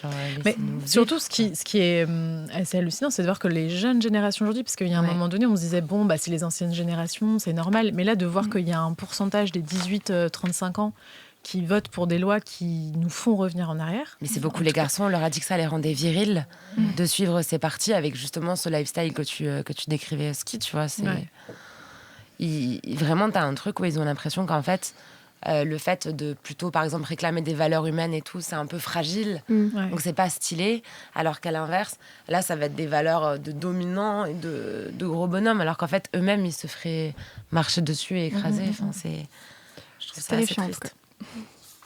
Toi, t'arrives à écrire en ce moment et à créer? En fait, je me sers un peu de ce qu'il y a autour. J'arrive pas à l'ignorer ou à me dire viens, on parle d'autre chose comme ça. Voilà, on est dans son coin, on peut rien changer. J'ai absolument pas la prétention de changer quoi que ce soit. Après, je zappe pas non plus que un artiste, quand il est ancré dans son temps, il est profondément politique. Bien sûr. Ce serait ce serait vraiment vouloir se dédouaner de toute responsabilité et vouloir plaire à tout le monde de le zapper. Mais moi, je m'en sers. Après, il y a ce truc où je suis pas la meilleure pour... J'ai du mal à parler de ces sujets, justement, comme ça, parce que je préfère savoir ce que je dis. Souvent, quand c'est sur le moment, on n'a pas les pensées les plus claires. Et puis, on peut desservir le propos, justement, parce qu'on n'a pas une réflexion en amont. On bégaye, on a du mal à y aller. Alors que quand, justement, j'écris dessus, j'ai le temps d'avoir une réflexion, j'ai le temps de revenir sur ce que j'ai dit. Et oui, je m'en sers pas d'une façon en me disant je vais capitaliser dessus ou je vais rentabiliser de quoi que ce soit. Je dis juste que je peux pas trop m'en extraire. Et donc pareil, pour pas qu'il y ait ce hamster dans la tête et que ça m'embourbe, je préfère l'écrire en fait. Voilà. Merci beaucoup. Et bienvenue dans Tunnel. Nous arrivons à la moitié de cette émission qui, je vous le rappelle, est disponible en replay si vous n'avez pas entendu le début. Vous l'avez sur le site Radio France en tapant Tunnel Radio France. C'est assez simple, je vous promets, même si vous êtes ma grand-mère qui est actuellement en train de m'écouter, je pense. Vous l'avez également sur YouTube chaque semaine, le lendemain des émissions. Et enfin, sur toutes vos plateformes de streaming. D'ailleurs, n'hésitez pas à aller noter le podcast, ça fait toujours plaisir. Ce soir, nous parlons dans ce contexte médiatico, politico, artistico, tout en fait, très confus, de la quête de sens. Et je suis avec mes invités, la chanteuse Ella, la chanteuse Solane, l'actrice Sausan Aves et le rappeur Husky. Et donc, on parlait un petit peu de ce qu'on... de ce que mes invités peuvent faire en tant qu'artistes pour essayer de garder un peu le cap et aussi de se sentir utile ou en tout cas de se sentir connecté à tout ce qui se passe quand il y a un peu tout ce qui s'écroule. Et est-ce qu'à titre personnel aussi, au niveau de cette quête de sens, vous avez eu des moments de votre existence à cause de drames ou à cause juste d'errements qui peuvent être très personnels, l'impression de plus voir le sens de la vie? Et comment est-ce que vous avez retrouvé un peu le goût des choses? Moi, souvent. Je sais pas, dans ma famille, on me disait beaucoup, soit c'est ton côté dramatique arménien, tout ce que tu veux, soit c'est ton côté artistique. Mais... Est-ce que c'est le côté dramatique arménien? Ah, ça, c'est ma mère qui en parle. Je pense que c'est pour justifier plein de choses, mais tu sais, quand ça part dans tout le temps, j'ai mal des choses, non, mais c'est ton côté arménien, je fais difficilement, mais bon. Mais aussi, il y a le côté, moi, on me disait, c'est ton côté artistique, peut-être hypersensible aussi qui va avec, mais cette idée de perte de sens, je l'ai souvent parce que je pense que ce qu'on vit aujourd'hui n'aide pas beaucoup, tout va très très vite, il y a énormément d'informations tout le temps. Parfois, quand tu trouves un appui, il part en 2 secondes parce qu'il n'était pas fait pour rester. Et je me perds très souvent dans ça. Mais j'y trouve un peu un jeu aussi, après, de devoir retrouver quelque chose qui donne du sens, qui va passer parfois par un truc très égoïste ou personnel, le plaisir ou quoi que ce soit, ou après, de se mettre au service des autres. Ou après aussi toujours de se retrouver dans l'art qu'on fait, dans l'écriture, dans les personnages, dans ce qu'on peut vouloir transmettre. Mais oui, c'est très souvent. Mais je m'y habitue et je crois que j'apprécie cette dimension-là.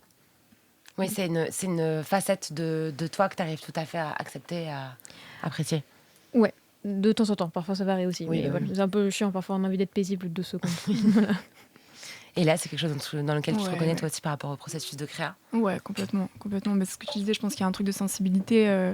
Quand t'es artiste, quoi qu'il arrive, tu ressens tout 1000 fois et tout. Et moi, là, en ce moment, par exemple, je vous posais la question parce que moi, je n'arrive plus à faire de musique. Mais genre, j'ai vraiment un truc, je peux pas. J'y arrive plus, il y a un truc qui est bloqué. Et par contre, je prends du plaisir à faire Enfin, je peux pas faire ma musique, mais là, j'ai fait de la musique pour des publicités, pour d'autres artistes, et là, j'y trouve du plaisir parce que c'est pas la mienne. Mais moi, je suis trop impactée, je pense, trop sensibilité, trop. Donc, j'y arrive pas. Et ouais, mais je sais pas toi ou vous, mais moi, c'est que ça, quoi. C'est que du haut bas tout le temps. Et j'avoue que je rêverais d'avoir un équilibre, tu vois, un truc juste moyen, plutôt que de passer par des très hauts pics de la vie est géniale et putain, la vie, elle veut plus rien dire. Et en même temps, je pense que c'est comme ça qu'on arrive à faire des bonnes chansons aussi, bien sûr, par ces états-là.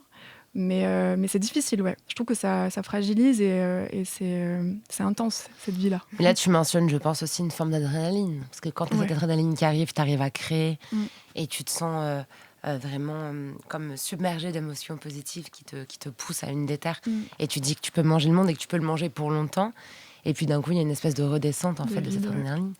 Je me tourne vers toi, Océane, pour savoir comment on fait quand on est dans un état mental très positif pour incarner quelqu'un qui est dans un bad mood, ou à l'inverse, le jour où on n'est pas très bien, pour incarner quelqu'un de confiant. Comment ça marche ? Alors, je pense que chaque acteur a sa technique. Moi, de mon côté, c'est vraiment la concentration. Et pour ça, j'utilise énormément la musique. Ouais.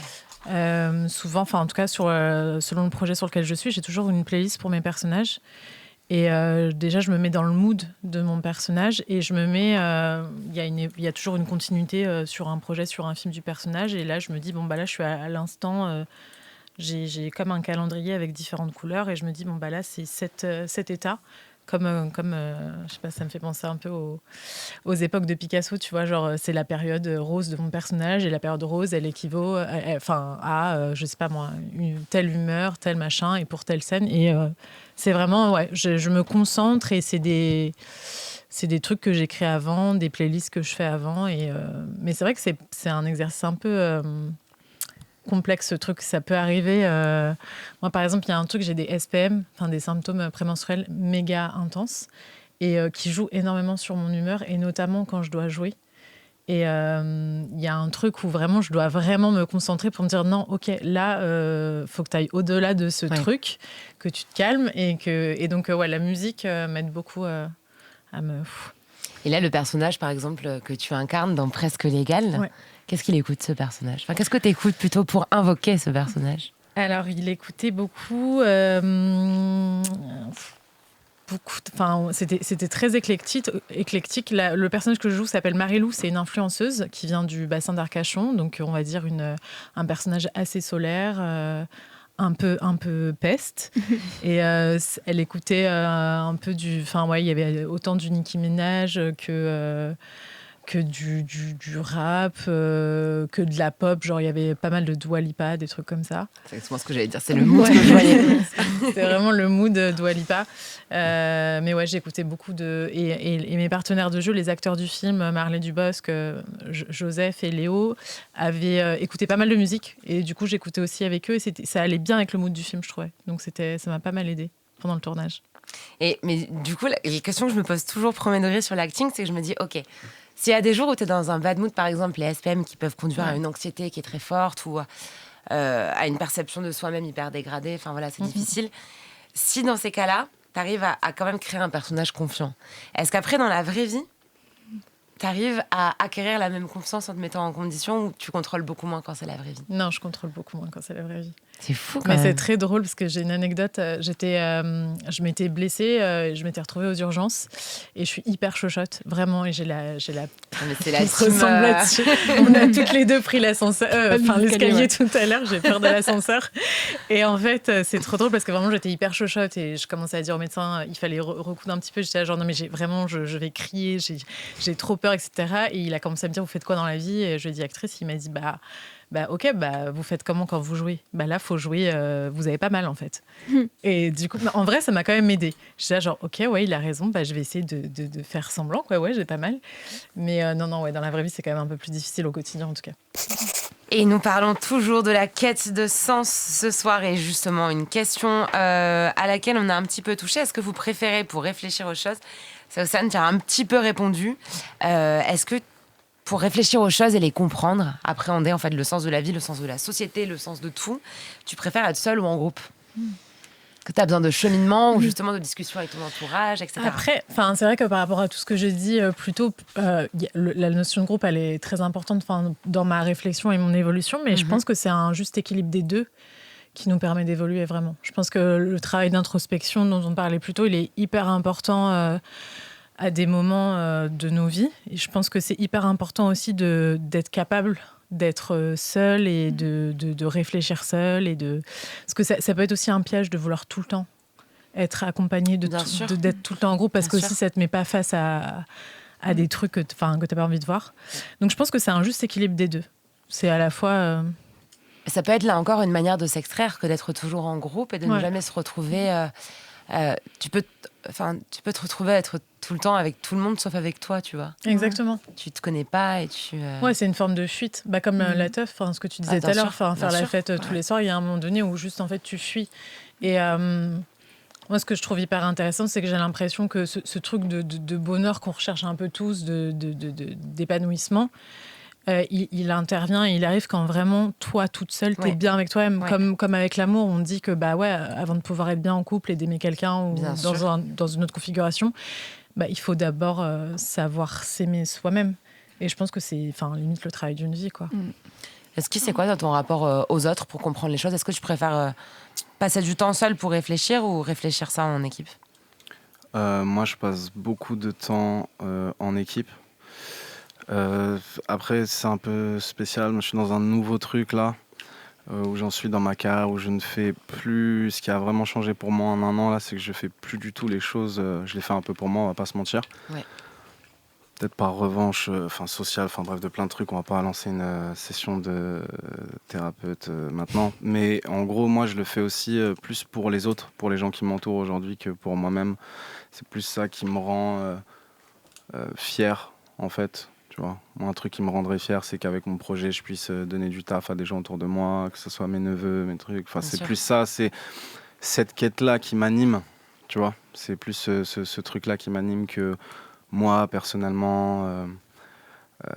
Après, je mets mes émotions, je mets mes pensées sur un disque, donc c'est quelque chose. Donc c'est un truc un peu plein d'ambiguïté, c'est-à-dire que c'est mes pensées, mes réflexions qui vont potentiellement amener un succès autour d'un projet qui va faire vivre plusieurs personnes. Donc c'est très dur de trouver le juste milieu des fois entre demander des avis, trop, pas assez, mais en même temps quand tu as un bon entourage, que c'est solide, que ça fait des années que tu es avec eux, tu sais qu'ils veulent ton bien, donc il faut aussi à un moment donné les écouter, parce que comme je l'ai dit tout à l'heure, si on s'écoute trop, des fois on peut tomber dans un truc un peu dangereux. Bien sûr.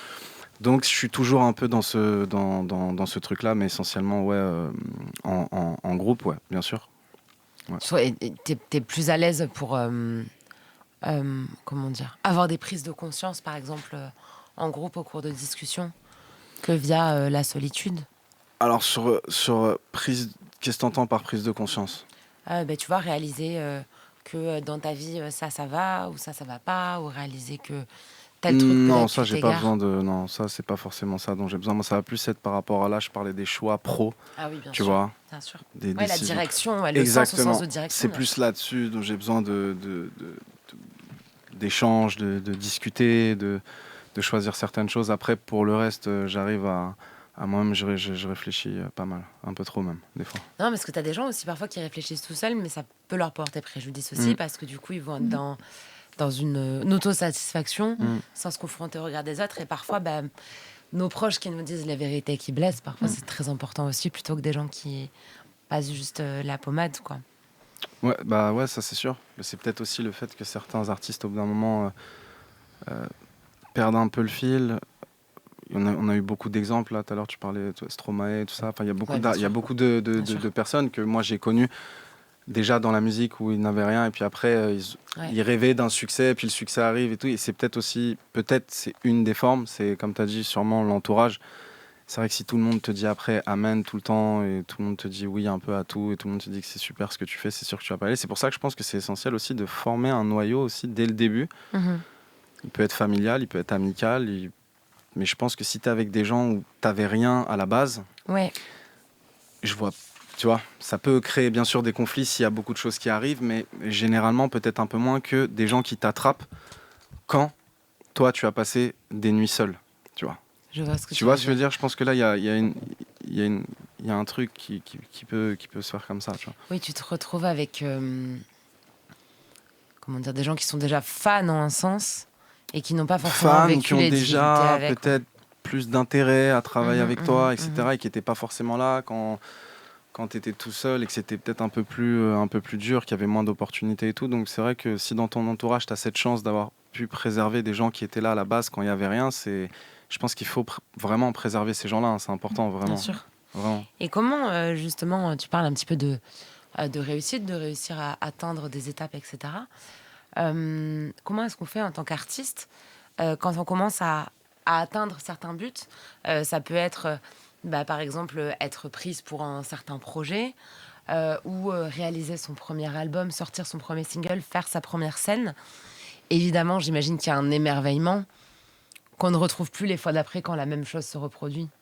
Comment est-ce qu'on fait pour être satisfaite, pour rester satisfaite des choses, finalement, pour continuer à s'en émouvoir positivement? Je pense que c'est se créer des nouveaux défis aussi. Il y a ce truc, comme tu dis, c'est comme le premier amour, il y a ce truc d'émerveillement. Tu connais ces sensations pour la première fois, j'imagine, monter sur scène. Pour la première fois, ça doit être un truc de ouf. Pareil, quand tu connais ton premier tournage, etc. Et après, je pense que c'est hyper important de ne pas tomber dans une forme de blasé un peu, quoi. de trucs blasés, de lassitude. Et pour ça, je pense qu'il y a un truc de défi, de se dire là j'ai fait ça, qu'est-ce que j'aimerais faire d'autre. Et je crois que c'est l'avantage aussi en tant qu'artiste, c'est qu'on peut vraiment étendre aussi, tu vois, je sais qu'il y a beaucoup d'acteurs qui passent de l'acting à la réalisation, par exemple. En tant qu'artiste, il y en a aussi qui font après de la production, des choses comme ça. Donc en tant qu'artiste aussi, il y a un panel qui s'offre où tu peux te voir évoluer, faire d'autres choses. Et puis même si tu restes dans ton emploi, enfin, je sais pas, même moi en tant qu'actrice, je sais qu'il y a plein de rôles que je rêve de faire que j'ai pas encore fait. Et je me dis, j'en rêve, donc je me battrai jusqu'à ce que je les joue, quoi. Moi, je me considère relativement nouvelle dans ce milieu.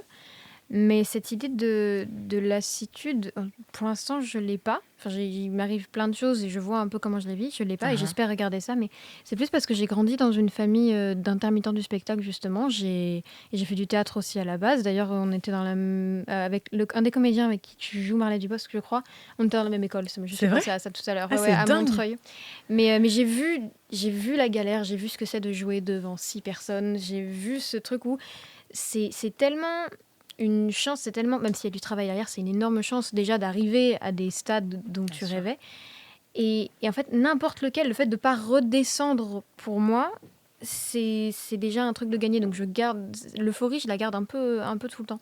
Parce que du coup, tu fais face au stress de te dire ça peut s'arrêter. Ça peut s'arrêter parce que c'est un métier, mais on le sait que c'est très très instable. T'es dépendant des modes, t'es dépendant du public, t'es dépendant des hasards totaux de quel morceau va fonctionner, même s'il y a peut-être une science derrière, c'est quand même très parfois un peu fébrile.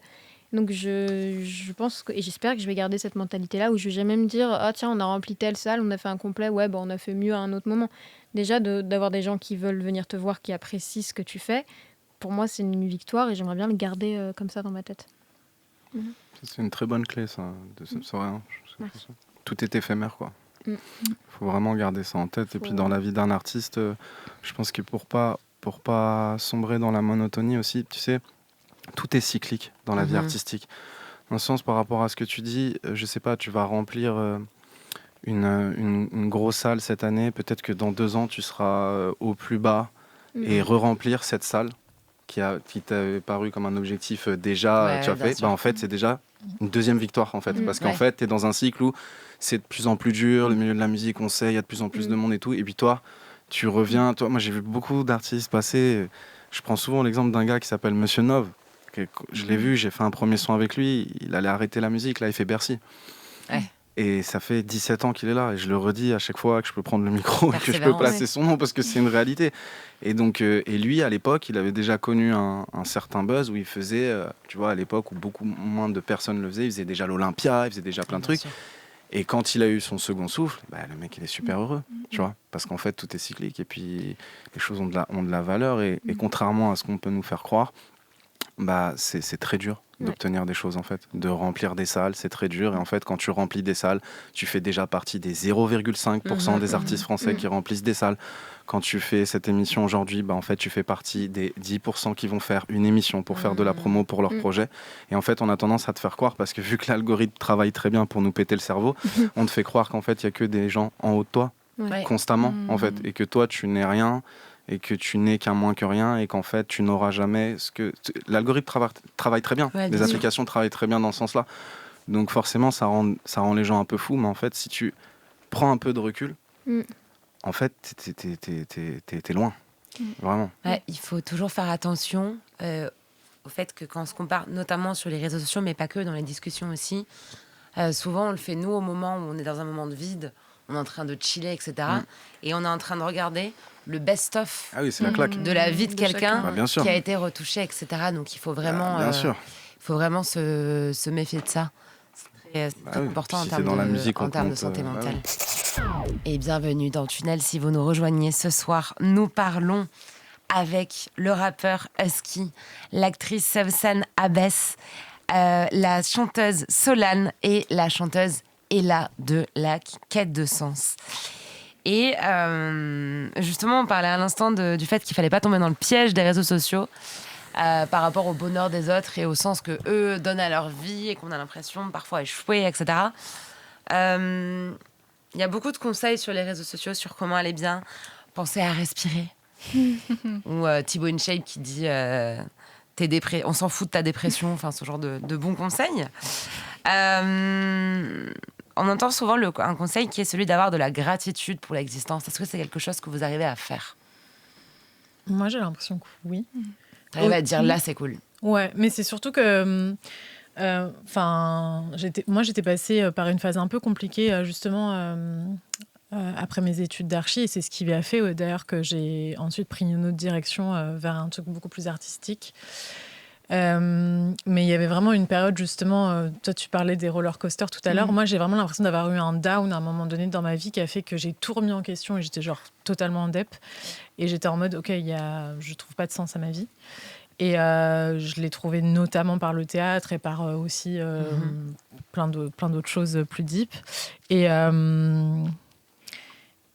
c'était... Pardon, je suis en train de me perdre. T'inquiète, l'émission s'appelle Tunnel. Hein. Ah ouais, voilà. Là, j'étais dans un tunnel. J'étais genre, attends, je suis en train de parler de ma dep. Non, et en gros, oui, la gratitude. Et en fait, le truc, c'est que moi, à un moment donné, il y avait ce truc où je me disais, mais en fait, je vais jamais aller bien, quoi. Enfin, j'ai l'impression qu'il y a toujours... J'ai eu des problèmes de santé, des machins. J'étais là, genre, il y a tout le temps des merdes. Il y a toujours un nouveau truc.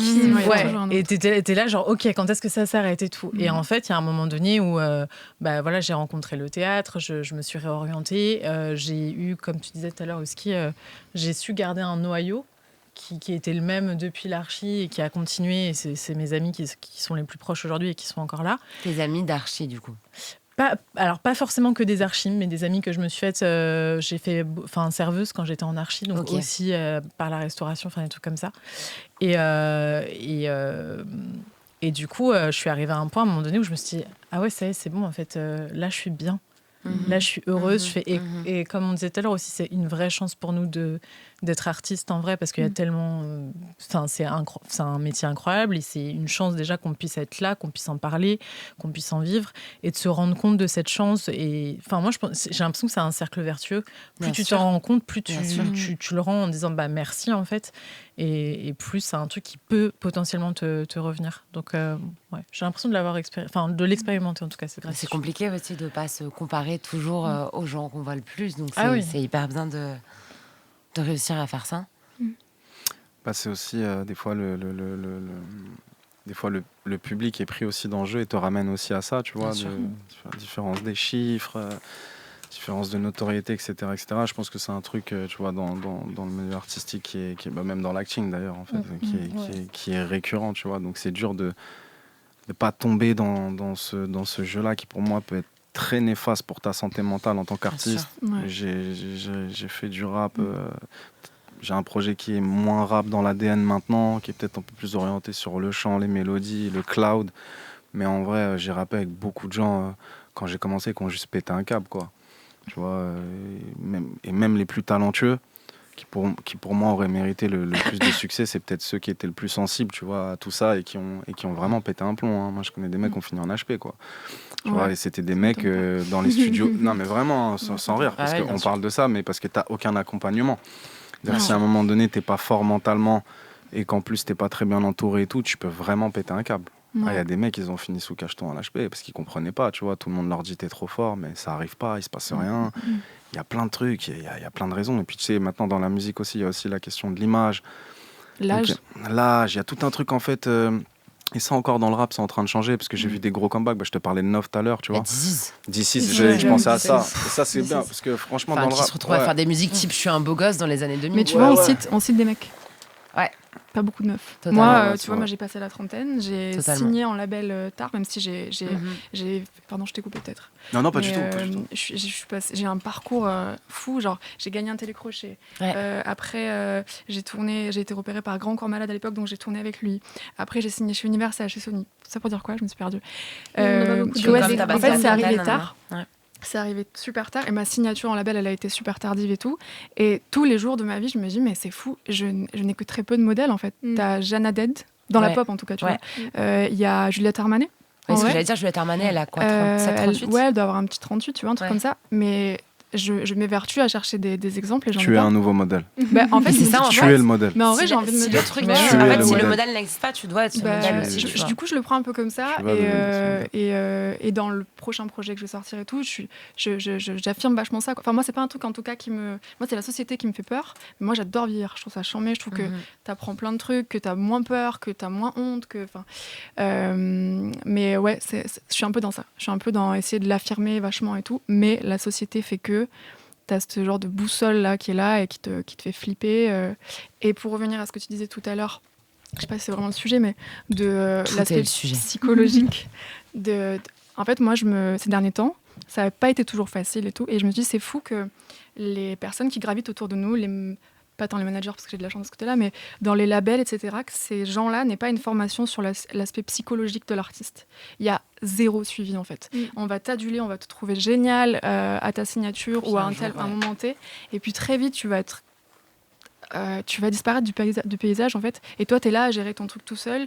Et c'est ça qui est dangereux. Et c'est ça qui amène, je pense, en HP et machin et tout. Se sentir négligé. Ouais. Ça, c'est super difficile. Et moi, ça fait 10 ans cette année que je fais de la musique. Et ça a été que ça. Et c'est ça qui crée le déséquilibre, en fait, je pense.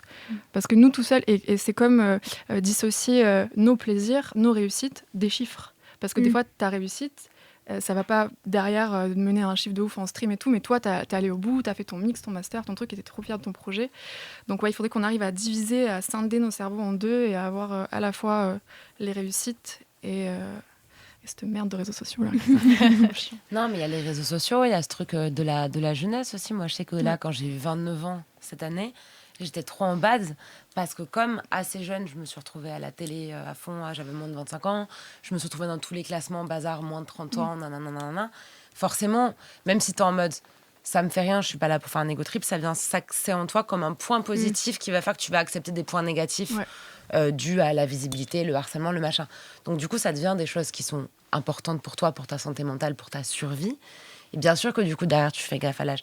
Et en tant que femme, d'autant plus, on en parlait tout à l'heure en off, on sait très bien qu'en plus, dans les carrières de personnalité publique, donc carrière qu'on a toutes et tous ici, le physique va compter. Et que pour un homme, on va pouvoir déjà plus tolérer le fait de vieillir, parce qu'on va dire qu'un homme vieillit bien, alors qu'une femme, ça va directement, mais t'es plus dans les critères. Alors qu'en fait... je veux dire... T'as pris un coup de vieux, il est fatal, il est tout le temps là, genre.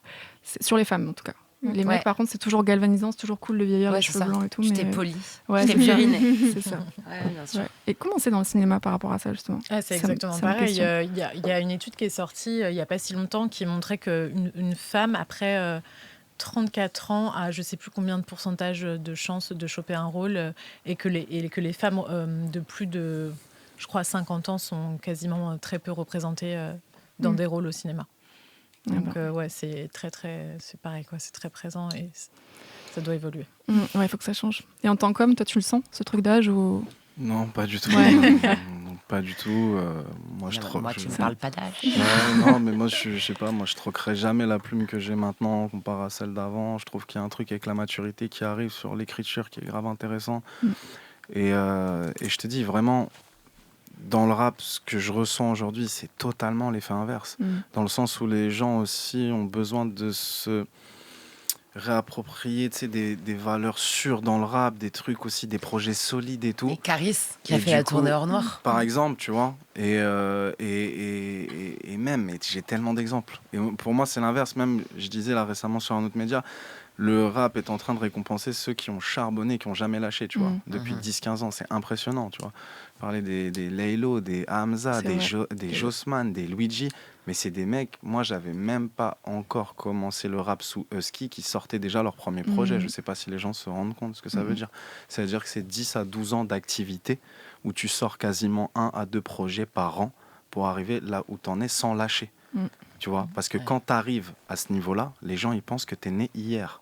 Tu vois, les gens ne savent pas que Gazo il avait un autre blast de rappeur avant. Il y avait des trucs, c'est des mecs qui ont bossé. Tu vois, c'est pour ça qu'ils aussi sont là et qui sont dans le top 50 des rappeurs français et tout. Et je trouve qu'il y a une forme, il y a plein de choses que dans le rap personnellement j'aime plus trop, mais ce truc-là est l'un des points positifs que je fais ressortir du rap cette dernière année, même ces 2 dernières années. Tu vois.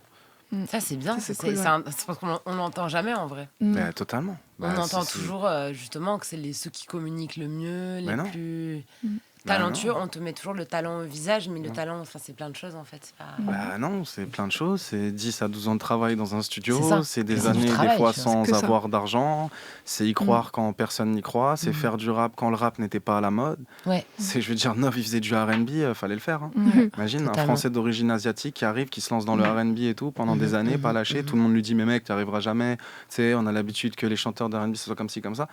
Mais il faut se rendre compte de ça. C'est un truc de fou, tu vois. Et les mecs, ils lâchent pas. Et à la fin, ils arrivent, bam, récompense. Mais c'est un pari. C'est un pari. Parce que c'était pas sûr que ça allait se passer comme ça non plus. Il y en a beaucoup aussi qui charbonnent pendant 10-12 ans qui, à la fin, n'ont strictement rien. C'est ça. Ça aussi, il faut le dire. Parce que, tu vois, on adore les belles histoires. Parce que les histoires qu'on voit, c'est les histoires de succès. C'est comme l'histoire ne fait pas d'études parce qu'un tel est devenu multimillionnaire. Tu sais, c'est sur les pages, vous n'avez pas les réels avec les mots qui s'affichent comme ça. Mais n'empêche que ces histoires, qui sont quand même des belles histoires, avant étaient impossibles. Là, elles sont devenues quand même possibles. En tout cas, moi, c'est ce que je ressens de ma petite vision des choses, tu vois.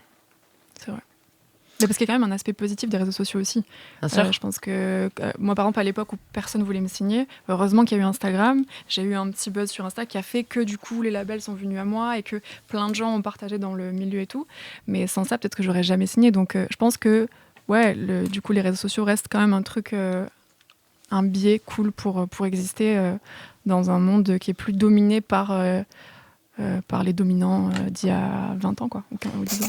Et on parle ce soir de la quête de sens, et je me tourne vers toi, Solane, à ma droite, parce qu'on discutait de la gratitude, comment est-ce qu'on arrive à la ressentir. J'aurais bien aimé t'entendre là-dessus, parce que justement, je trouvais ça intéressant que tu dises t'as très forte conscience du fait que tout peut toujours s'arrêter, même quand on est au top.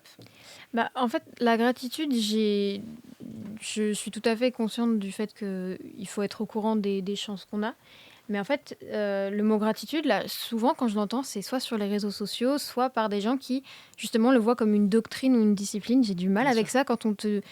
J'entends souvent dans des débats que j'ai, qui sont la plupart du temps des débats féministes, ou à partir du moment où tu dis que oui, non, mais là, ce qui se passe là actuellement, c'est pas dingue, on te rappelle toujours, oui, mais un peu de gratitude. Il y a des pays où les femmes se font les baiser, des choses comme ça. Et en fait, je vois vraiment la gratitude quand elle est mise en avant comme ça, quand on te la met dans la gueule, comme un énorme frein, justement, au progrès, ou alors on te montre un petit peu que tu es un enfant gâté et te dire sois déjà contente de ce que tu as. Et en fait, c'est ce que je vois tout le temps en ce moment, surtout quand il y a beaucoup de mouvements en politique. On te rappelle que ouais, mais ça pourrait être tellement pire. Et on te dit, mais soit d'ingratitude, soit pas quelqu'un d'ingrat, soit... Et ça me prend beaucoup, beaucoup la tête. En fait, tu peux pas ouvrir un réseau sans... Aussi, après, qu'on te fasse te sentir coupable de pas être dans une gratitude totale. Je réalise très, très bien que j'ai de la chance, que moi, déjà, je suis contente. Enfin, c'était ce classique de j'ai un toit au-dessus de ma tête, j'ai à manger, ma famille va bien, la santé, très bien. Mais après, Enfin, vraiment, ça devient un peu une obligation. Ce qui fait que quand... C'est pas le fait d'être ingrat, de vouloir mieux, de vouloir changer, de vouloir s'améliorer. Et c'est un peu une façon, je pense, de maintenir les gens et d'empêcher qu'il y ait trop de changements et d'empêcher qu'on ait envie de plus, en fait. Bien sûr. Il y a toujours ce truc de dire, par exemple, typiquement, t'as des gens, tu vas leur dire, peut-être que les migrants, il faudrait les aider parce qu'ils sont là, machin, ils sont réfugiés, tout ça. Et nos SDF, ou de la même façon, dès qu'on dit, ce serait bien qu'on arrête de nous harceler dans la rue, qu'on arrête de nous tuer dans nos couples, qu'on arrête de nous violer dans nos bandes de potes, dans nos entreprises ou dans nos familles. C'est ça. Oui, mais si t'étais en Afghanistan, oui, mais bon, dans ce cas-là, ça veut dire que si tu te casses une jambe, tu vas arriver aux urgences, on va te dire, oui, vous pourriez avoir un cancer. Oui, c'est ça. Mais même en plus, cet argument de NOSDF ou des choses comme ça, ou par exemple, quand on parle de problèmes de violence contre les femmes, ils te disent, oui, mais il y a aussi des hommes qui vivent des choses comme ça. Il y a bien qu'à ce moment-là que ces gens-là s'inquiètent de ça. Genre, les gens qui disent NOSDF, je dis, je pense que tu t'en es jamais soucié avant ce point-là. Là, c'est exactement ce que je disais. Il y a eu ce rassemblement là, du coup, qui était à Bastille, je crois, pour cette petite fille qui a été violée parce que juive. Donc, c'est vraiment un crime parce que viol, parce qu'antisémitisme. Je m'inquiète juste de voir une certaine frange de la population politique venir s'inquiéter non seulement de ce crime, mais aussi de la réaction des féministes sur ce crime, juste parce que ça permet de servir un agenda anti-progressiste, en fait. Parce que c'est des gens qu'on ne voit jamais sur la question du féminisme. Moi, il y a un mec qui est venu m'insulter tout à l'heure par message, je lui ai dit, écoute, je vois que ça te préoccupe, viens au rassemblement. Mais le mec, il est jamais allé à une manif féministe. Enfin, tu vois, c'était juste que là, ça pouvait servir son agenda. Pareil, quand ça les intéresse, que quand c'est des Noirs ou des Arabes qui vont faire ci ou ça dans la rue. Oui, mais quid des 90% dans les familles, beaucoup, encore une fois. Ouais. Donc bon... la récupération, tu la vois dans absolument toutes les causes. Il y a un côté très rapace aussi dessus et tu sais que ça va tomber. Et c'est justement, faut prévoir ce truc-là et te dire, rentre pas dans le jeu, que ça échauffe pas trop les esprits parce que ça fait que ralentir. Ça va jamais justement aider les choses à évoluer, ça. Mais en fait, le truc, c'est dès qu'on parle en ce moment ou tout le temps aux gens avec calme, ça désarme en fait, comme dans la vraie vie. Je veux dire... je sais pas, dans le métro, des fois, ça arrive... moi, c'est peut-être le côté, justement, un peu sud. Donc, c'est très bof de le rappeler, de se réfugier derrière ça. Mais je sais que, par exemple, quand on me pousse ou un truc comme ça, je suis en mode... je vais dire quelque chose, ça va jamais être fou, mais même, ça peut être un geste de la main, un truc. Et parfois, les gens, quand ils commencent un petit peu à s'échauffer, en fait, il suffit d'un mot, en général, et ça désarme. Parce que, personne n'a envie de s'afficher, à se créer dessus dans le métro. Et même par message ou sur les commentaires interposés, tout ça, souvent, les gens, quand on leur dit, attends, mais... c'est vraiment en train de dire ça, ça calme, je trouve que ça réhumanise la discussion. Concernant cette grande question du sens de la vie, vous pensez que c'est quel style de direction qu'on peut donner à sa vie pour se dire à la dernière seconde, quand on est sur des oreillers prêts à mourir à la fin de la vie, qu'on a bien géré ça? Waouh. Là, j'ai parlé de la mort à deux hypochondriaques. Peut-être se dire que la peur, ça nous a pas empêché de faire grand-chose. On peut échouer dans absolument tout ce qu'on fait, mais on peut échouer dans le confort comme on peut échouer dans le fait de tenter des choses. Je pense que c'est ça, de se dire que j'ai pas loupé des trucs parce que j'avais un peu peur. On peut se planter, en fait, de dire que t'as vécu plutôt que t'as pas vécu dans tous les cas. Tu peux avoir fait de la merde, mais en tout cas, tu l'as fait. Ça, je suis en raison gardée, donc ça dépend les merdes. Voilà. C'est bien, ça fait un peu doctrine, mais doucement quand même. T'as tué des chats, Voilà, mais bon, c'est ça. Mais va. tu l'as fait, tu as vécu. Moi, je crois que j'ai 2 notions. C'est la notion d'avoir essayé d'être, en tout cas, d'avoir été, j'espère, une bonne personne. Ça, c'est vraiment un truc. J'ai ce truc-là, et j'ai ce truc d'avoir tout essayé. Tu vois, d'avoir aucun regret. Moi, ça a été que ça, et du coup, tu te rends fier. Et moi, je suis quelqu'un de très timide en plus de base, vraiment, genre. Donc voilà, le fait d'avoir. Si je meurs demain et que ça n'a pas marché comme il fallait, si j'ai tout essayé, ça va, je crois. Par contre, si je me rends compte que j'ai pas fait des trucs par peur, là, je pense que je vais être un peu deg de ça, ouais. Moi, je les rejoins aussi, pareil. Enfin, la peur, c'est vraiment l'ennemi du love, quoi. Donc, moi, je rajouterais, il y a un truc aussi où moi, j'espère vraiment pouvoir... pareil, ça rejoint cette idée de groupe, de collectif, mais j'espère vraiment réussir à créer tout au long de ma vie des connexions, qu'elles soient pérennes ou pas, mais qu'elles soient au moins sincères et honnêtes, et que je me dis, à la fin de ma vie, au moins, j'ai partagé des vrais trucs avec des êtres humains, parce que pour moi, l'être humain a vocation à être tout le temps en contact avec les autres, quoi. On n'est pas fait pour vivre seul. Et notamment avec les gens qui t'ont apporté du sens dans ta vie. Oui. J'espère leur rendre à leur juste valeur. J'y mets en tout cas un point d'honneur, donc j'espère que là-dessus, je serai rassurée à la fin de ma vie. Et Ski, toi, pour tes dernières secondes, t'aimerais te dire que t'as pris quelle direction ? Celle de la transmission. Je pense que c'est le truc le plus important. Mais j'espère que quand j'aurai fini ma vie, j'aurai bien transmis si demain j'ai des enfants, et que ça sera... j'aime penser l'idée que c'était très dur pour la génération de ma mère, un peu pour celle de mon père, c'était très dur pour mes grands frères et grandes sœurs, un peu moins pour moi. Il faut que ça soit encore plus facile pour eux.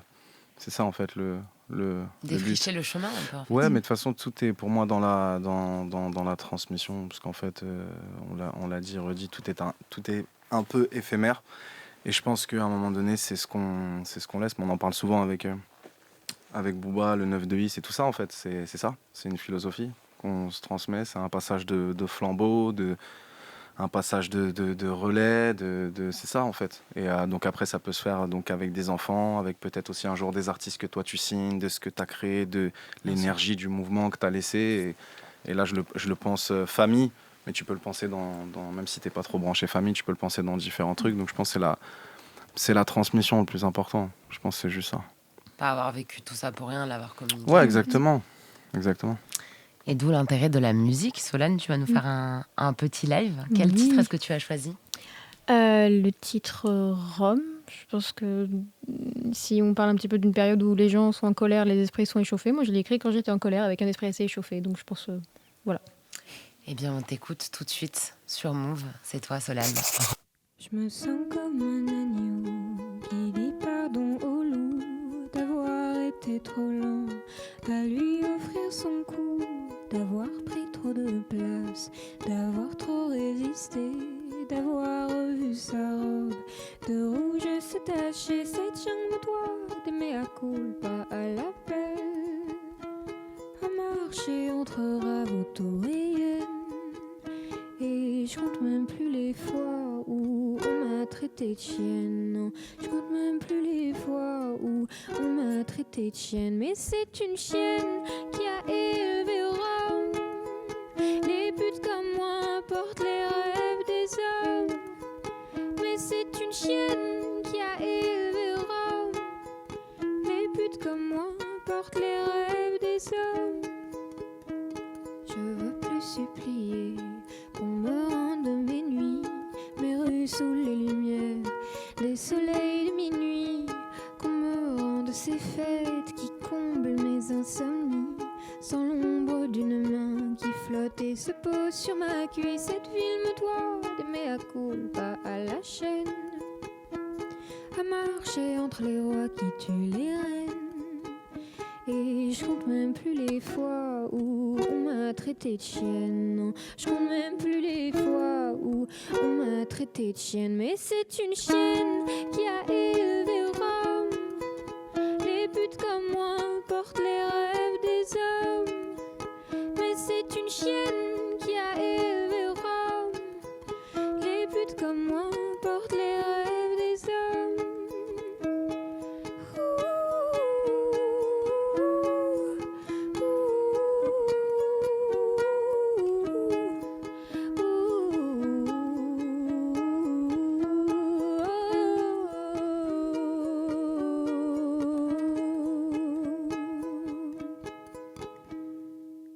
Certains me doivent des mea culpa à genoux, mais préfèrent cracher leur venin debout. Et je mangerai leur langue si c'est le prix du silence. Je mangerai leur langue si c'est le prix du silence.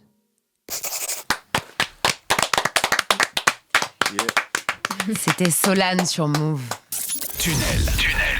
Le bruit et l'humeur. Bien, écoutez, nous arrivons à la fin de ce tunnel. Ça y est, on voit la lumière. J'étais très heureuse de partager cette discussion avec vous. Je vous rappelle, derrière vos posts, vos transistors, que vous pouvez retrouver cette discussion à nouveau pour la partager, par exemple, avec vos amis ou avec votre famille qui va bientôt voter. On le rappelle, c'est très important. Vous pouvez leur partager le lien Radio France où il y aura donc l'audio et la vidéo, mais également leur partager le lien YouTube ou enfin de toutes vos plateformes de streaming. Et je vais faire un petit tour de table pour dire au revoir à mes invités. Et vous pourrez dire où est-ce qu'on peut vous suivre et où est-ce qu'on peut vous retrouver également. Je commence par toi, Ella. Eh bien, je dirais qu'il faut aller déjà streamer mon album qui s'appelle Pause. Et sinon, j'avoue que je suis pas mal sur les réseaux sociaux et sur Instagram. Et je crois que c'est Ella Music. E-H-L-A. Et musique comme mon nom. Et musique, genre à l'américaine. Voilà. Ella Music. Voilà. Moi, sur les réseaux, sur les téléphones, on peut me retrouver sur Insta à Solane, SOLA2N-ZLA. Et dans la vraie vie, je serai à l'Olympia le 9 avril 2025. Et j'ai aussi un EP qui s'appelle Monstrueuse, s'il vous plaît, allez-y. Moi, on peut me retrouver sur Insta avec mon nom, Saosan, SAWSAN.ABES, ABES. Ma photo de profil, c'est Sailor Moon, c'est normal. Et on peut me retrouver le 17 juillet au cinéma, voir Presque Légal, un film de Max Moreau avec Marley Dubosc, Léo Castel, Joseph Pierre, Jérôme Niel, Marianne Chazet et plein d'autres acteurs. Allez-y parce que vraiment, le film est très cool et pour le coup, je pense qu'il va vous faire respirer et vous donner un petit peu de joie dans ce contexte un peu particulier. Ça fait du bien de penser un peu à autre chose. C'est ça. Et toi, enfin? Yes, moi, on peut me suivre essentiellement sur Instagram. J'aime pas trop les autres réseaux. Et c'est Husky, U-S-K-Y, Vision, comme une vision, tout simplement. Et après, essentiellement, là, en concert, on a une tournée qui s'appelle le Anédoni Tour. À partir de la rentrée, donc il y a Lille, il va y avoir la Genève, il y a Lyon, il y a Toulouse, il y a... Enfin bref, pas mal de villes. Et cet été, sur les festivals avec le 9-2i, pour le Ad Vitam Aeternam Tour, donc Paléo, Les Ardentes et Golden Coast à Dijon en septembre. Merci beaucoup à tous les quatre.